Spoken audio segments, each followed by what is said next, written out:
92.7 big FM पर आप सुन रहे हैं यादों का edit box with Nilesh Mishra season 4। कहानियां जिनमें आप मिलते हैं खुद से। In association with Maruti Suzuki Alto 800. Enjoy your freedom with Alto 800. Alto, let's go. दोस्तों, मैं आपको सुना रहा हूं अपनी मंडली के सदस्य सम्राट चक्रवर्ती की लिखी कहानी मंतर वाली बुढ़िया। ये कहानी बनारस से करीब 70 किलोमीटर अंदर बसे एक छोटे से गांव सरतिया की है। करीब 30 कुनबे और 150 लोगों का यह गांव किसानी पे ही टिका था। गांव के उत्तरी छोर पे संकरी सी एक नदी बहती थी, सरत, जिसके नाम पे गांव का नाम पड़ा था। यही नदी से लग के एक बरगद का पेड़ था जिस पे सालों पहले बिजली गिरी थी। तब से लोग इसे बिजरी बरगद कहने लगे थे। आधा कंकाल, आधा जिंदा, आधा काला, आधा हरा। कुदरत की मनमानी का एक अद्भुत नमूना था ये पेड़। खैर, इसी के नीचे नथुनिया का झोपड़ा था। नथुनिया झाड़ फूंक करती थी। किसी को उसका असली नाम, पता, उम्र कुछ मालूम नहीं था। देखने से 70-72 की लगती। चेहरे पे फैली झुर्रियों की जाली के बीच उसकी भवें हमेशा तनी रहती और वो आंगन में बैठे बैठे दिन भर जंगली जड़ी बूटी कूटती रहती। गांव वाले फोड़े फुंसी से टीबी तक हर एक छोटी बड़ी बीमारी लेके उसी के पास आते थे।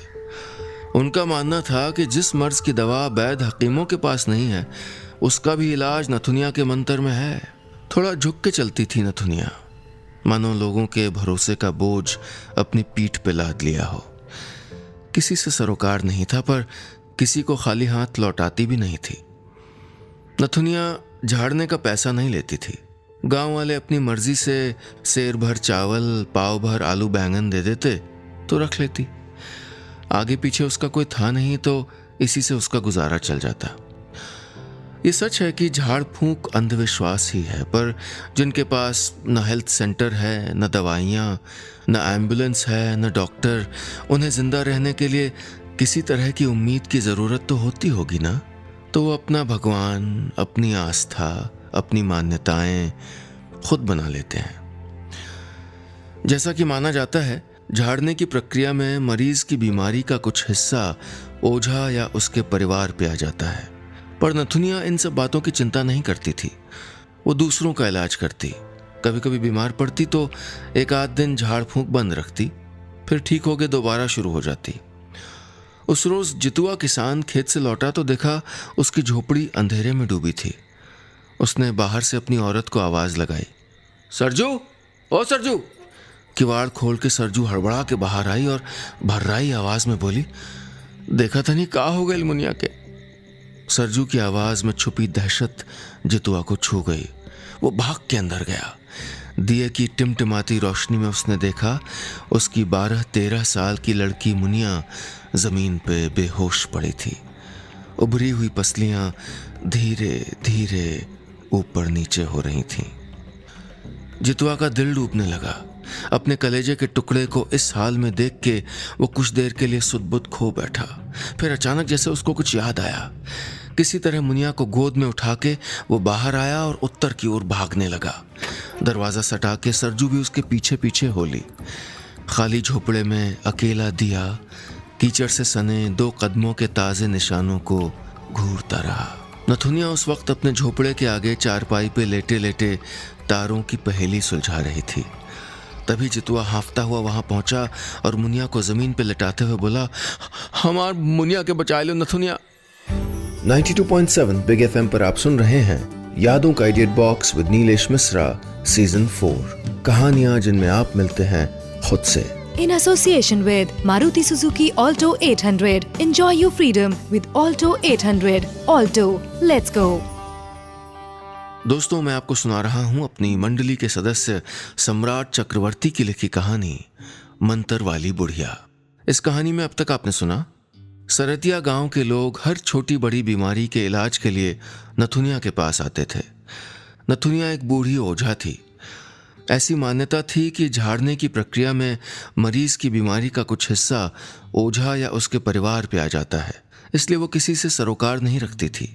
एक दिन जितुआ किसान की बेटी बेहोश हो जाती है तो जितुआ उसको गोद में उठाए बदहवास नथुनिया के यहां पहुंच जाता है। अब आगे। मुनिया की हालत देख के नथुनिया तुरंत उठ खड़ी हुई। उसने जितुआ को ढाढ़स बंधाया और आनन फानन में सब कुछ जुटा के लग गई उपचार में। पहले माथे और पैर के पुट्ठों पे जंगली बूटी का लेप लगाया, फिर मोरपंख से बने झाड़ू को मुनिया के शरीर पे धीरे धीरे फेरने लगी। वो कुछ बड़बड़ाते हुए मुनिया के चारों ओर घूम रही थी और पीछे सरजू रोते रोते बके जा रही थी। करम फूट गइलन है, 4 दिन से एकरा के बुखार चढ़ल रहल, हम मुनिया के बापू से कहिल। तंग आके नथुनिया ने जितुआ की ओर देखा। अपनी औरत के संभाल। जितुआ वहीं बरगद के नीचे पालथी मार के बैठ गया। सरजू उसके बगल में खड़ी रही। एकादशी का चांद धुंधल की रोशनी कर रहा था और झींगुरों की आवाज नथुनिया के मंतर से मिलके हवा को लय में बांध रही थी। नथुनिया के हाथ से काढ़ा पी के थोड़ी देर में मुनिया की आंखें धीमे धीमे खुलने लगीं। वो उठना चाह रही थी। सरजू ने भाग के उसके कमजोर शरीर को सहारा दिया। नथुनिया बोली, अभी बहुत कमजोर है, ठीक से खिलाओ पिलाओ छोकरिया को, थोड़ा मांस माछी, थोड़ा दूध छाछ, समझ ली। सरजू ने सर हिला के हामी भरी तो मुनिया के चेहरे पे फीकी सी मुस्कान खिल गई। बाप का दिल भर आया। जितुआ ने नथुनिया का हाथ पकड़ लिया। बोला, हमार जिंदगी अबहिं से तोहार कर्जदार भइल। अगले दिन सुबह सुबह जितुआ नथुनिया के यहाँ आ पहुंचा। साथ में अपनी बकरी ले आया था। उसका कहना था फसल कटने में भी वक्त है, तब तक नथुनिया ये बकरी रख ले, हर दिन 2-3 सेर दूध देती है। नथुनिया ने सीधा सीधा यह कह के मना कर दिया कि बकरी को खिलाएगी क्या और खुद 2-3 सेर दूध का करेगी क्या। मगर जितुआ अड़ गया। बोला, फसल कटने पे बोरा भर चावल रख जाएगा और बकरी ले जाएगा। उसने नथुनिया की एक न सुनी और बकरी को खूंटे से बांध के चला गया। पहले कुछ दिन तो नथुनिया ने बकरी को चारा भी डाला और खूब दूध दही रबड़ी भी जमाई, मगर अब इस उम्र में इतना घना दूध रबड़ी कहाँ पचा पाती नथुनिया। सो उसे अपच हो गया। उसने ठान ली कि बहुत हुआ, अब इस बकरी को उसके मालिक यानी जितुआ को वापस कर देगी और वो न लेगा तो शाम को हाट में बेच आएगी। पौ फटते के साथ ही नथुनिया बकरी की रस्सी खोल के जितुआ के घर की ओर चल पड़ी। अभी थोड़ी ही दूर चली थी कि उसको कुछ सुनाई दिया। उसने इधर उधर देखा। कलौंजी जायफल के झुरमुट के पीछे 8-10 साल का एक बच्चा बेसुध पड़ा हुआ था। उसके सर पे गहरी चोट के निशान थे, उन पे खून जम चुका था। नथुनिया ने देखा पास के खेत में एक ठेका मजूर हल चला रहा था। उसने आंखों पे जोर डाला तो पाया कि थेथर था। नथुनिया ने उसी को आवाज लगाई। थेथर भागता हुआ आया और बच्चे को देख के यकबयक रुक गया। उसका चेहरा पसीने से तर था, वो हाँफ रहा था। उसने पूछा, ए मंत्र वाली माई, ये कौन घर का लड़का हुआ? पता नहीं रे। जिंदा है कि मरमुरा गया? आवाज नहीं सुन रहा। थेथर ने गौर किया कि बच्चे के मुंह से कराहने की आवाज आ रही थी। थेथर नथुनिया को देख के मुस्कुरा दिया। उठा इसको और हमारे पीछे पीछे, कह के नथुनिया अपने झोपड़े की ओर मुड़ गई। 92.7 बिग एफएम पर आप सुन रहे हैं यादों का edit box with Nilesh Mishra season 4, कहानियां जिनमें आप मिलते हैं खुद से। In association with Maruti Suzuki Alto 800. Enjoy your freedom with Alto 800. Alto, let's go. दोस्तों, मैं आपको सुना रहा हूं अपनी मंडली के सदस्य सम्राट चक्रवर्ती की लिखी कहानी मंतर वाली बुढ़िया। इस कहानी में अब तक आपने सुना, जितुआ की बेटी नथुनिया के उपचार से ठीक हो जाती है तो वो उसको अपनी बकरी देके चला जाता है। कुछ दिन बाद नथुनिया बकरी लौटाने जा रही होती है कि उसको रास्ते में एक बच्चा पड़ा हुआ मिलता है। वो एक मजदूर की मदद से उसको अपने झोपड़े में ले आती है। अब आगे। थेथर की अपनी जमीन नहीं थी। 2 वक्त की रोटी और कुछ पैसों के एवज में वो बिहारी के खेतों में मजूरी खटता था। बिहारी यानी गांव का मुखिया। उससे टेढ़ा आदमी पूरे गांव में नहीं था। उसके बारे में सरतिया में मशहूर था कि बिहारी की शक्कर की जबान थी और कोयले का दिल। खैर, थेथर को कभी उसकी मजूरी दे देता तो कभी गाली दे के भगा देता। फिर भी 35-40 साल के सांवले से इस ठेका मजूर के चेहरे की हंसी कभी मिटती नहीं थी। थेथर बच्चे को अपनी पीठ पे लाद के नथुनिया की झोपड़ी तक ले आया। फिर उसे चारपाई पर लेटाते हुए पूछा, माई, ये बच्चा बची कि ना? बकरी को खूंटे से बांधते हुए नथुनिया ने जवाब दिया, अनरिया गाय के राम रखवार। मतलब जाको राखे साईं, मार सके ना कोई, बाकी देखा जाएगा। सबसे पहले नथुनिया ने उसके माथे के घाव को साफ किया, उस पे जड़ी बूटी का मलहम लगाया, फिर दूध गर्म करके पिलाया। उसने गौर से सुना तो बच्चा बाबू बाबू बड़बड़ा रहा था। नथुनिया उसके शरीर पे झाड़ू फिराते हुए कुछ बुदबुदाने लगी। थेथर वहीं बैठा रहा। शाम होने वाली थी। नथुनिया ने थेथर से कहा, अब जा, नहीं तो बिहारी पैसे काट लेगा। काट लें दो, उसके पैसे पे थोड़ी जी रहे हैं। थेथर के चेहरे पे अभी भी हल्की सी मुस्कान थी।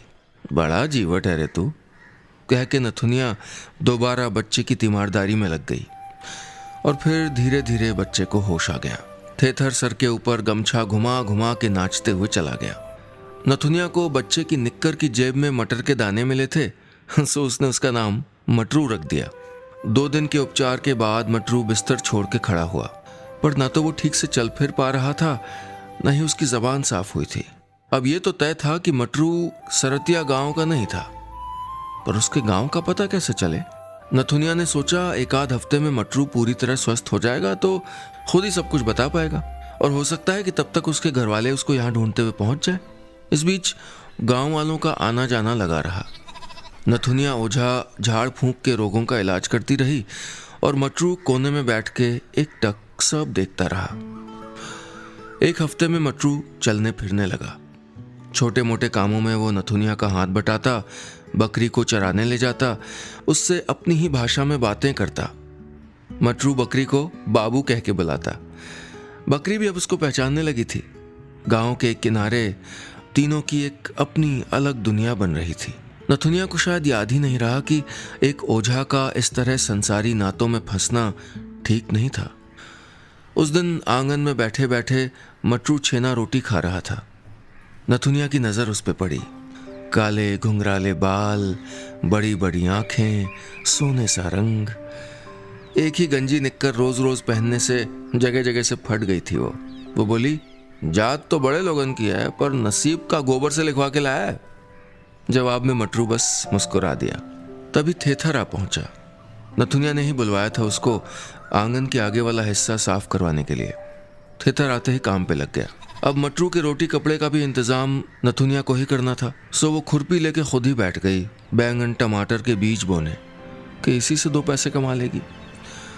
गांव का मुखिया बिहारी उस वक्त वहीं से गुजर रहा था। नथुनिया को देख के रुक गया। नथुनिया का हाथ खुरपी पे ही जम गया। 92.7 बिग एफएम पर आप सुन रहे हैं यादों का idiot box with Nilesh Mishra season 4, कहानियां जिनमें आप मिलते हैं खुद से। In association with Maruti Suzuki Alto 800. Enjoy your freedom with Alto 800. Alto, let's go. दोस्तों, मैं आपको सुना रहा हूं अपनी मंडली के सदस्य सम्राट चक्रवर्ती की लिखी कहानी मंतर वाली बुढ़िया। इस कहानी में अब तक आपने सुना, सड़क के किनारे मिला बच्चा यानी मटरू बोल नहीं पाता था। उसका कोई पता ठिकाना भी नहीं था, सो नथुनिया ने उसको अपने पास ही रख लिया। अब तक दुनियादारी से दूर रहने वाली नथुनिया को उस बच्चे से मोह होने लगा। उसे मटरू के रोटी कपड़े की फिक्र होने लगी। तभी एक दिन गांव का मुखिया बिहारी नथुनिया के यहाँ आ धमका। अब आगे। बिहारी नथुनिया से कई बार कह चुका था कि वो उसकी बेटी को झाड़ फूंक की विद्या सिखा दे, पर नथुनिया को यह मंजूर नहीं था। बिहारी ने पूछा, और नथुनिया, का हाल चाल बा? नथुनिया पे वो ज्यादा जोर जबरदस्ती नहीं कर सकता था। घुमा फिरा के बिहारी फिर अपने मतलब की बात पे पहुंच गया। अरे कभी हमारी भी अर्जी स्वीकार कर लो, तोहरे बाद ही गांव वालन का होगा। ये विद्या तक चिता में तोहरे संग स्वाहा हो जाई फिर। पर नथुनिया जानती थी कि बिहारी लोगों की भलाई नहीं बल्कि झाड़ फूंक से पैसे और धाक बनाना चाहता था, और इसलिए हर बार वो चालाकी से उसके सामने एक शर्त रख देती। हाँ तो भेज दा अपन लड़का के, हम सिखा दे।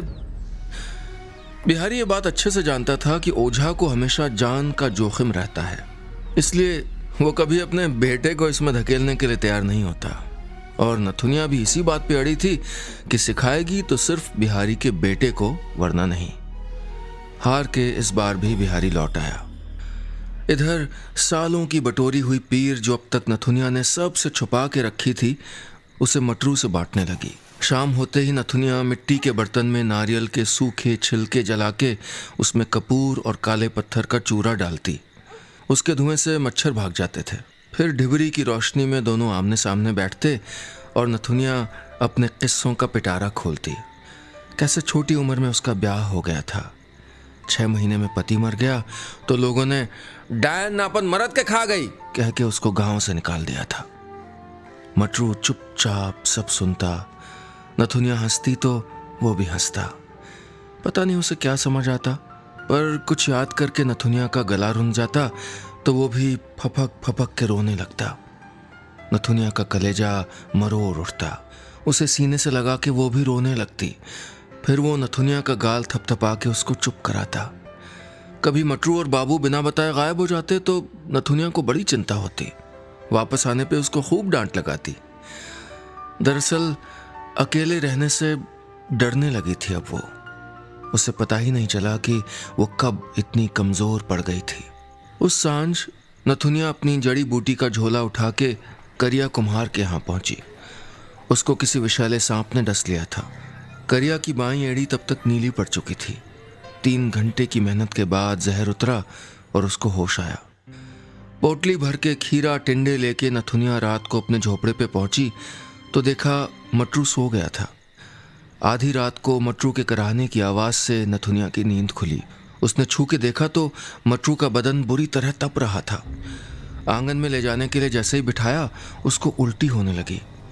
नथुनिया ने किसी तरह उपचार शुरू तो किया, पर मटरू की सांसें उखड़ने लगीं। इतने सालों में पहली बार हुआ था कि झाड़ते हुए नथुनिया ठीक से मंत्र तक नहीं पढ़ पा रही थी। मन पक्का करके वो विधि शुरू तो करती, पर जैसे ही मटरू के बेसुध चेहरे पे नजर पड़ती उसका कलेजा डोल जाता। वो समझ गई कि मटरू का इलाज वो नहीं कर पाएगी। पौ फटते ही नथुनिया थेथर को साथ लेके अनवर हकीम के घर पहुंच गई। बुजुर्ग हकीम ने पहले तो मिलने से इनकार कर दिया। आखिर में बड़ी मिन्नतों के बाद वो इस शर्त पे चलने को राजी हुआ कि किसी को इस बात का पता न चले। एक हकीम का एक ओझे से कोई सरोकार नहीं होना चाहिए। मटरू की हालत देख के वो भी आशंकित हो गए, पर ज्यादा देर वो रुक नहीं सकते थे तो कुछ दवाइयां बता के वो चले गए। नथुनिया रात भर चमत्कार की आस लगाए चांद को तकती रही। 92.7 बिग एफएम पर आप सुन रहे हैं यादों का idiot box with Nilesh Mishra season 4, कहानियां जिनमें आप मिलते हैं खुद से। In association with Maruti Suzuki Alto 800. Enjoy your freedom with Alto 800. Alto, let's go. दोस्तों, मैं आपको सुना रहा हूं अपनी मंडली के सदस्य सम्राट चक्रवर्ती की लिखी कहानी मंतर वाली बुढ़िया। इस कहानी में अब तक आपने सुना, नथुनिया ने बिहारी की बेटी को झाड़ फूंक की विद्या सिखाने से मना कर दिया। एक दिन जब गांव वाले का इलाज करके वो लौटी तो पाया कि मटरू की तबीयत बहुत ख़राब हो गई थी। नथुनिया ने मान लिया कि उसके झाड़ फूंक से उतरा हुआ जहर मटरू पे चढ़ गया था। वो उसका इलाज कर नहीं पा रही थी। मटरू की सांसें उखड़ने लगीं। आखिरकार उसे उस बच्चे को एक हकीम के पास ले जाना पड़ा। अब आगे 3 दिन तक मौत जिंदगी में खींचातानी चलती रही। नथुनिया दिन रात मटरू के सरहाने बैठी रहती और अपने भगवान का नाम जपती। आखिर में उसकी हालत में कुछ सुधार हुआ। उसको होश आ गया। शायद हकीम की दवाओं का असर था। नथुनिया उसको सीने से लगा के फूट फूट के रो पड़ी। उस रात अनवर हकीम खुद से ही मटरू को देखने चले आए। उसकी नब्ज देख के वो नथुनिया की ओर मुड़े। देख अम्मा, इस बार तो विपदा टल गई, पर तेरा नाता जुड़ गया अब इस बच्चे से।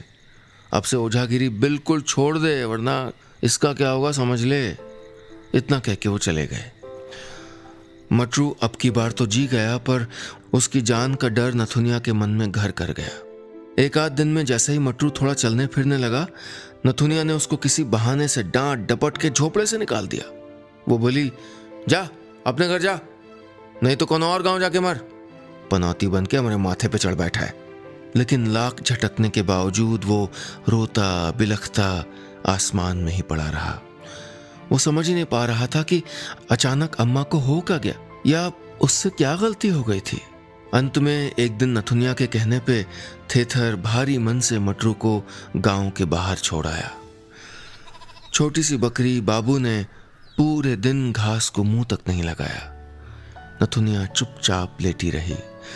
शाम को उठ के धूप जलाने तक का मन नहीं हुआ। थेथर चुपचाप वहीं आंगन में बैठा था। नथुनिया उससे बोली, ठीक हुआ मटरुआ चला गया। अब न पैसा कौड़ी का हिसाब करना है, न गेहूं के फिक्र, और हम कोई अमर थोड़े हैं कि उसको जिंदगी भर संभाले रखते। ये बातें वो थेथर से नहीं बल्कि खुद को दिलासा देने के लिए कह रही थी। भोर के वक्त नथुनिया की आंख लग गई थी कि तभी जोर से बाबू के मिमियाने की आवाज आई। नथुनिया बाहर आई तो देखा बाबू मटरू के हाथ से घास खा रही है। नथुनिया को देख के मटरू के मुंह से सिर्फ इतना ही निकला, अम्मा। नथुनिया ने मटरू की ढिठाई से चिढ़ के उसको मारने के लिए हाथ उठाया, पर पता नहीं क्यों उसको खींच के सीने से लगा लिया और जोर जोर से रोने लगी। एक दिन की फुर्सत के बाद चूल्हे को फिर आग दिखाई गई और उसी दिन से नथुनिया ने झाड़ फूंक बंद कर दी। उसने अपना झाड़ू मोरपंख वगैरह इकट्ठा करके उसमें आग लगा दी। इस खबर की लपटें पूरे गांव में तुरंत फैल गईं। गांव वालों ने गुहार लगाई। मुखिया बिहारी ने चेतावनी तक दे डाली कि अगर इलाज करने से मना किया तो नथुनिया को गांव छोड़ के जाना पड़ेगा। मगर नथुनिया टस से मस न हुई। उसने गांव छोड़ने का फैसला कर लिया। तड़के तड़के नथुनिया मटरू और बाबू को लेके गांव छोड़ के जाने को निकल ही रही थी कि झोपड़े के सामने एक लंबी सी परछाई उभरी। सामने थेथर खड़ा था। वो उनको संकरे रास्ते से गांव से लगे जंगल के बिल्कुल अंदर ले गया, जहां कोई आता जाता नहीं था। नथुनिया ने कहा, हम तोहरे डेरा में रही तो तोहरे जान के खतरा होई। थेथर मुस्कुरा के बोला, अरे नाई मंतर वाली माई, केहू के न पता चली। इसी तरह छुपते छुपाते 1-1.5 महीने बीत गए। धीरे धीरे उनको इस वनवास की आदत हो गई थी। गांव वाले भी अब वैद्य हकीमों के पास लौटने लगे थे। एक आध छोटे मोटे ओझा भी उपज गए। नथुनिया को लगने लगा कि अब वो सुरक्षित थे। एक रोज नथुनिया मटरू को जंगली जड़ी बूटियों की पहचान करा रही थी कि तभी पीछे पत्थर पे लाठी की चोट जैसी आवाज आई। उसने मुड़ के देखा, सामने बिहारी खड़ा था। 92.7 बिग एफएम पर आप सुन रहे हैं यादों का idiot box with Nilesh Mishra season 4। कहानियां जिनमें आप मिलते हैं खुद से। In association with Maruti Suzuki Alto 800. Enjoy your freedom with Alto 800. Alto, let's go. दोस्तों, मैं आपको सुना रहा हूं अपनी मंडली के सदस्य सम्राट चक्रवर्ती की लिखी कहानी मंतर वाली बुढ़िया। इस कहानी में अब तक आपने सुना, अनवर हकीम के इलाज से मटरू ठीक तो हो गया, पर नथुनिया के मन में डर बैठ गया था। उसने मटरू को खुद से दूर करने की बहुत कोशिश की कि उसके झाड़ फूंक का काला साया मटरू पे न पड़े, पर मटरू उसको किसी हालत में छोड़ के जाने को तैयार नहीं था। आखिरकार नथुनिया ने झाड़ फूंक की विद्या ही त्याग दी और फिर थेथर की मदद से मटरू को लेके गांव के बाहर जंगल में छुप गई। मगर बिहारी को उसका पता चल गया। अब आगे। नथुनिया ने देखा कि बिहारी के 2 लठैतों ने थेथर को गले से पकड़ के रखा था। वो मटरू को अपने पीछे छुपाए एक एक कदम पीछे हटने लगी। बिहारी उसकी तरफ बढ़ा तो सही, पर आके सीधा उसके पैरों में गिर पड़ा। रुआंसा होके बोला, हमरा के माफ कर दे माई, हमारा लड़का बहुत बीमार बा, ओकर प्राण बचाई ले। एक बार तो नथुनिया को लगा कि ये बिहारी की कोई नई चाल तो नहीं, पर वो समझ गई थी कि उसके आंसू नकली नहीं थे। एक बाप की गुहार सुन के नथुनिया का मन पिघला तो सही, पर वो किसी भी हालत में मटरू की जान का जोखिम उठाने को तैयार नहीं थी। उसने बिहारी से उसके बेटे के रोग के लक्षण पूछे और उस हिसाब से काढ़ा बना के उसको पकड़ा दिया। मगर बिहारी अड़ा रहा।